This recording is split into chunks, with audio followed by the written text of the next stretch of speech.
Gulf Islands. Thank you, Mr. Speaker.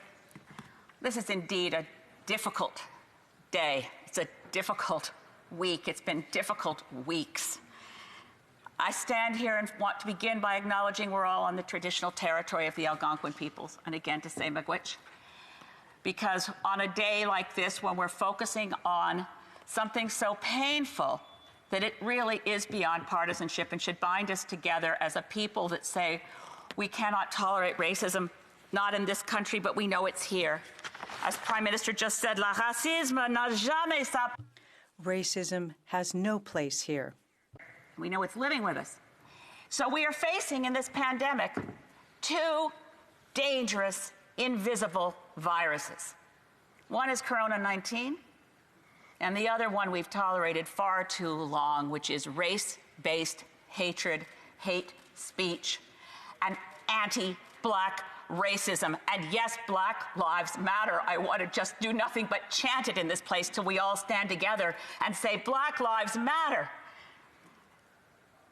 What we're seeing in the murder of George Floyd, exactly as my colleague from the Bloc Québécois said, pas un victime, mais un autre, une autre. Not a victim, another victim. Victims after victims after victims. We must not forget their names. A man was killed where his last words were, I can't breathe. It was in 2014. It was Eric Garner. His mother did interviews this week. Imagine what she's going through as George Floyd dies, also on video, saying, I can't breathe. And the people who are stopping him from breathing, his killers, are the police. In the case of Eric Garner, the police were fired but never charged. George Floyd's murder, at least there's one killer who's been charged, but it doesn't do anything to ease the pain, nor does it, as my friend from the NDP has said, nor does it quench the thirst for justice, because that's what people are crying out for. They're crying out for justice.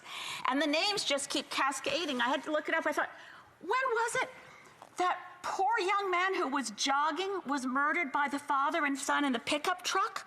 Ahmaud Arbery, murdered by a retired policeman and his son out in their pickup truck in February. That's when it was. Breonna Taylor in Louisville, murdered in her own home. In Louisville, that's how they pronounce it there. Murdered in her own home by cops who thought she might have drugs there. They searched and she didn't.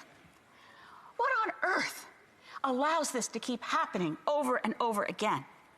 I looked at a site called Just Security, and I thought these words from reporter Mia Bloom, who happens to be Canadian, were pretty clear of what puts you at risk of death in the United States of America, but also Canada. Quote, driving while Black, jogging while Black, reporting while Black, bird watching while Black, selling lemonade while Black can get you killed. And the killers, far too often, are wearing a uniform. And I want to go back to the words reporting while Black, because this is something else we've seen in the last 4 days that we've never seen before, which is the deliberate targeting of reporters by police. Over 100 reporters have been injured in the United States in the last 4 days. One woman lost her eye. These are serious injuries. Sometimes reporters get in the way of riots and whatnot, but this is different. This is another element altogether. And it seems in this place, when we have speeches and pretty words to denounce racism, that we do it in a kind of a cycle. So after Colton Bushey's murder, we talked about anti-Indigenous racism. We talked about the threat to our Indigenous brothers and sisters across this country who also face racism on a daily basis. We talk about the fact that they are disproportionately in our prisons. Just within the last day, the report came down on the killing of Dale Culver in Prince George at the hands of the Prince George RCMP. This Indigenous young man was 35 years old, pepper sprayed till he couldn't breathe. There will be charges in this case. That's the recommendation that just came down. But we kind of go through sequential moments where we can say, Islamophobia is not okay. 6 Muslims at prayer in Quebec City were murdered. We can all stand up and say, we denounce Islamophobia. Or we can denounce anti-trans violence against individual trans people who are murdered. We denounce anti-Semitism when we see a scrawled anti-Semitic graffiti on the door of an Ottawa rabbi's home. We denounce it. But can we get to the root of it? Anti-Asian racism. We're seeing it on the increase, as the Honourable Leader of the Conservative Party mentioned in recent days. We're seeing all this happen, and we want to be good allies.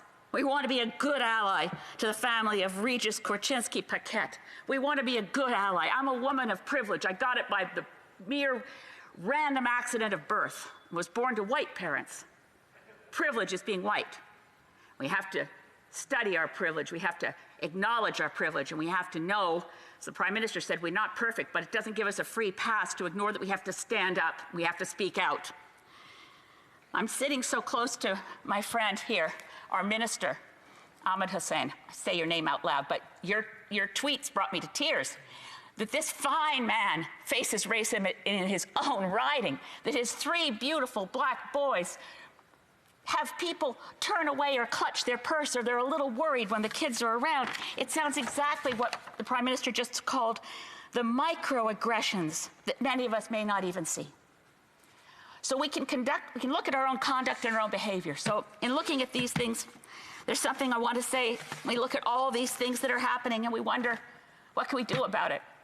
When you see a bully, when you hear hate speech, we have to speak up, we have to speak out, and we have to say that the President of the United States is fomenting hatred and violence, and it's shameful and shocking that he would grab a Bible. They cleared peaceful protesters on a Washington street with tear gas so that Donald Trump could pose with a Bible in front of an Episcopal church. The Episcopal Bishop of Washington had this to say, because she's a good ally. In no way do we support the President's incendiary response to a wounded, grieving nation. In faithfulness to our Savior, who lived a life of nonviolence and sacrificial love, we align ourselves with those seeking justice for the death of George Floyd. That's what we must do in this place. We must acknowledge and speak up for justice for the missing and murdered Indigenous women and girls, where the report languishes a year later. We must stand up for justice, and we must examine something very worrying. The US FBI warned in 2006 that white supremacist groups were targeting police forces and joining them. If we're looking for real actions, things we can do in this place, I call on us to have an inquiry and an examination to root out white supremacist groups in Canada and identify them for what they are, a terrorist threat in our midst, and make sure they're not in our police forces. Because if there's one thing scarier than a white supremacist with a gun, it's a white supremacist with a gun in uniform. Please, God, there are things we can do. Please, God, we love each other, take care of each other, regardless of the color of our skin. Pray for the United States of America. It's a country being ripped apart. And the ripping and the tearing is done by people who should at this very time be consoling and leading and inspiring. Pray. Pray for Canada.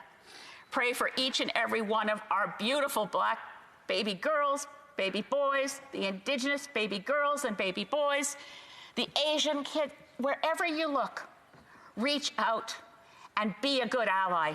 Stand up and say, with my body, I get between you and the cops.